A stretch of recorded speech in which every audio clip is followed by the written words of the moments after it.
ನೀಲಗಿರಿ ಮರಗಳಿಂದ ಪರಿಸರ ಹಾಗೆ ಭೂಮಿ ಮೇಲಾಗುವ ಪರಿಣಾಮಗಳ ಬಗ್ಗೆ ಸಾಕಷ್ಟು ಸರ್ಕಾರ ಜಿಲ್ಲಾಡಳಿತ ಅರಿವನ್ನ ಮೂಡಿಸುತ್ತಲೇ ಇರುತ್ತೆ.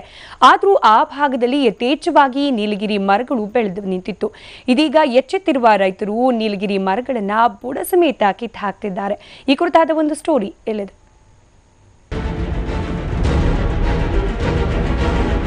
ಅರೆ, ನೀಲಗಿರಿ ಮರಗಳನ್ನ ಬುಡ ಸಮೇತ ಯಾಕಪ್ಪ ಕೀಳ್ತಿದ್ದಾರೆ?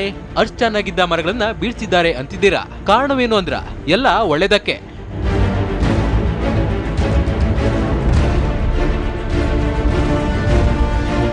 ಕೋಲಾರ ತಾಲೂಕಿನ ರಾಜಕಲ್ಲಹಳ್ಳಿ ಗ್ರಾಮದಲ್ಲಿ ಸುಮಾರು 10 ಎಕರೆಯ ನೀಲಗಿರಿ ಮರಗಳನ್ನ ಜೆಸಿಬಿ ಮೂಲಕ ಕೀಳಲಾಗ್ತಿದೆ. ಈ ನೀಲಗಿರಿ ಅಂತರ್ಜಲಕ್ಕೆ ಮಾರಕವಾದ ಮರ.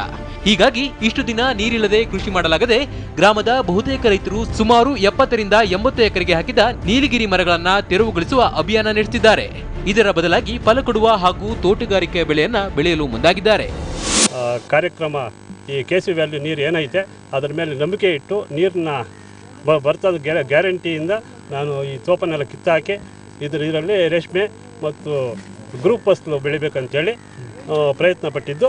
ಈಗ ಇದು ಪ್ರಾರಂಭ ಮಾಡಿದ್ದೀನಿ. ನಮ್ಮದು 10 ಎಕರೆ ಜಮೀನಿದೆ. ಈಗ ಬುಡ ಎಲ್ಲ ಕೀಳ್ತಾ ಇದ್ದೀವಿ. ರೇಷ್ಮೆನೆಲ್ಲ ಇದು ನೀಲಗಿರಿನೆಲ್ಲ ಕಟ್ ಮಾಡಿ ಹಾಕಿದ್ವಿ, ರೇಷ್ಮೆ ಬೆಳಿತೀವಿ. ಇನ್ನು ಈ ಅಭಿಯಾನದಲ್ಲಿ ನೀಲಗಿರಿಯನ್ನ ಕಿತ್ತೆಸೆಯುವ ರೈತರಿಗೆ ಜಿಲ್ಲಾಡಳಿತದಿಂದ ಸಹಾಯಧನ ನೀಡುವ ಕಾರ್ಯಕ್ರಮ ಮತ್ತು ಉಚಿತವಾಗಿ ಸಸಿಗಳನ್ನು ವಿತರಣೆ ಮಾಡುವ ಯೋಜನೆ ಕೂಡ ಜಿಲ್ಲೆಯಲ್ಲಿದೆ.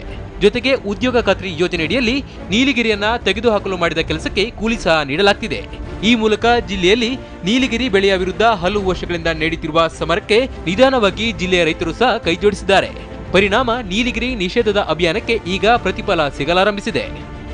ಈ ನಮ್ಮಲ್ಲಿ ಗ್ರಾಮಸ್ಥರು ಸ್ವಯಂ ಪ್ರೇರಿತರಾಗಿ ಈಗ ಈಗಾಗಲೇ ನಿನ್ನೆ 10 ಎಕರೆ ಸಸಿ ಗಿಡ ತೆಗೆದಿದ್ದಾರೆ. ಜೊತೆ ಈಗ ಇವತ್ತು ಒಂದು 15 ಎಕರೆ ತೆಗಿತಾ ಇದ್ದಾರೆ. ಇದಕ್ಕೆ ಮುಖ್ಯ ಕಾರಣ ಅಂದರೆ ಕೆಸಿ ವ್ಯಾಲ್ಯೂ ನೀರು ಏನು ಹರಿತಾ ಇದೆಯೋ ಅದು ಈ ಕಡೆ ಕಾಲುವೆ ಮಾಡ್ತಾಯಿದ್ದಾರೆ.